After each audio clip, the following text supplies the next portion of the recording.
നമസ്കാരം, കലാകൗമുദി ഓൺലൈനിലേക്ക് സ്വാഗതം. 2 തവണ മത്സരിച്ച് ജയിച്ച് MLA ആയവർ ഇനി മാറി നിൽക്കണം. പിണറായി വിജയന് മാത്രമേ ഒരേ ഒരു എക്സെപ്ഷൻ ഉള്ളൂ എന്നാണല്ലോ CPM പാർട്ടി കോൺഗ്രസും സംസ്ഥാന സമ്മേളനവും ഒക്കെ തീരുമാനിച്ചത്.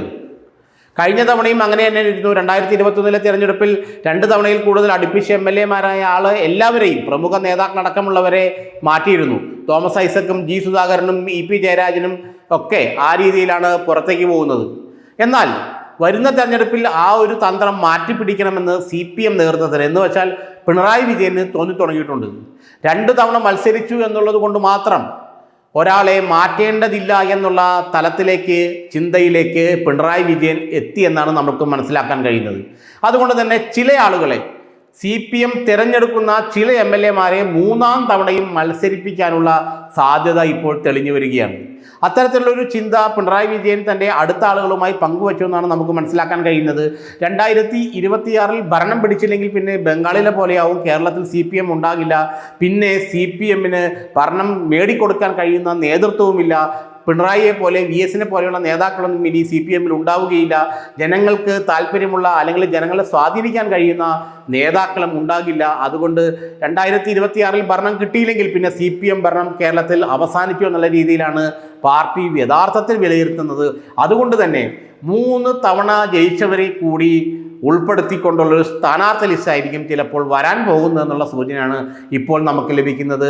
നേരത്തെ 2 തവണ മത്സരിച്ചവർ മാറണം എന്നുള്ള ഒരു നീക്കം പിണറായി വിജയൻ മുന്നോട്ട് വച്ചത് പ്രമുഖ നേതാക്കളെ വെട്ടിനിർത്താനായിരുന്നു എന്നുള്ള സൂചന അപ്പോൾ തന്നെ ഉണ്ടായിരുന്നു.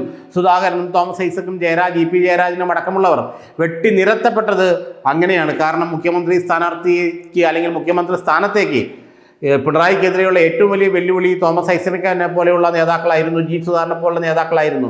അതുകൊണ്ട് അവർക്ക് സീറ്റ് കൊടുക്കാതിരിക്കാൻ തന്ത്രപൂർവ്വം പിണറായി ഇറക്കിയ ഒരു ചീട്ടായിരുന്നു ഈ 2 തവണയിൽ കൂടുതൽ തുടർച്ചയായി മത്സരിച്ച് ജയിച്ചവർ ഇനി വേണ്ട, പുതിയ മുഖങ്ങൾ വരട്ടെ എന്നുള്ളത്. എന്നാൽ ഇപ്പോൾ ആ സംഗതി പതിയെ മാറി വരികയാണ്. കാരണം ജനപിന്തുണയുള്ള നേതാക്കളെ അല്ലെങ്കിൽ ജനപിന്തുണയുള്ള MLA-മാരെ മാറ്റി നിർത്തി ഇനി പുതിയൊരാളെ അവിടെ കൊണ്ടുവന്ന് നിർത്തിയാൽ വിജയിക്കുക അത്ര ബുദ്ധിമുട്ടാണ്.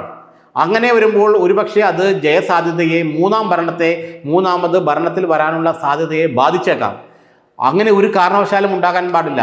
ഇത് കേട്ടപ്പോൾ CPM നേതാക്കൾക്കും പേടിയായി. കാരണം കുറച്ച് നേതാക്കളെങ്കിലും 3 തവണ ജയിച്ചവരെ അല്ലെങ്കിൽ 2 തവണ കഴിഞ്ഞിട്ട് കൂടുതൽ ജയിച്ചവരെ നമുക്ക് മത്സരിപ്പിച്ചേക്കാം എന്നുള്ളൊരു നിർദ്ദേശം MV ഗോവിന്ദന് സംഭവിച്ചു എന്നാണ് മനസ്സിലാക്കാൻ കഴിയുന്നത്. കാരണം ഭരണം പോയി കഴിഞ്ഞാൽ പിന്നെ പറഞ്ഞിട്ട് കാര്യമില്ലല്ലോ. ഭരണം പോയി കഴിഞ്ഞിട്ട് ആദർശം പറഞ്ഞിട്ട് കാര്യമില്ല എന്ന് പിണറായി വിജയൻ തന്നെ അവരെ ബോധ്യപ്പെടുത്തിയിട്ടുണ്ട്. അതുകൊണ്ട് എങ്ങനെ വന്നാലും ഭരണം പിടിക്കുക 2026 എന്ന ഉദ്ദേശത്തോടെ കഴിഞ്ഞ 2 തവണയിൽ നല്ല ഭൂരിപക്ഷം കിട്ടിയ 2016-ലും 2021-ലും നല്ല ഭൂരിപക്ഷം കിട്ടിയ MLA-മാരെ 2026-ലും മത്സരിപ്പിക്കാനുള്ള ഒരു നീക്കവുമായാണ് ഇപ്പോൾ പിണറായിയും CPM മുന്നോട്ട് പോകുന്നത്. അങ്ങനെ മത്സരിപ്പിച്ചാൽ ആ MLA-മാർ വീണ്ടും ജയിക്കും. കാരണം അവർക്ക് വലിയ ജനപിന്തുണ, ജനങ്ങളുടെ അംഗീകാരമുണ്ട്. അതുകൊണ്ട് 2016-ലും 2021-ലും ജയിച്ചവരെ 2026-ൽ മാറ്റി നിർത്തണമെന്ന സംസ്ഥാന സമ്മേളനത്തിൻ്റെ ശുപാർശകളൊന്നും നടപ്പാക്കാതെ ഏതാണ്ട് പകുതിയിലധികം MLA-മാരെ, ഏതാണ്ട് 50% MLA-മാരെ 2016-ലും 2021-ലും ജയിച്ചവരെ 2026-ലും മത്സരിപ്പിക്കാനുള്ള നീക്കവുമായാണ് ഇപ്പോൾ പിണറായി മുന്നോട്ട് പോകുന്നത്.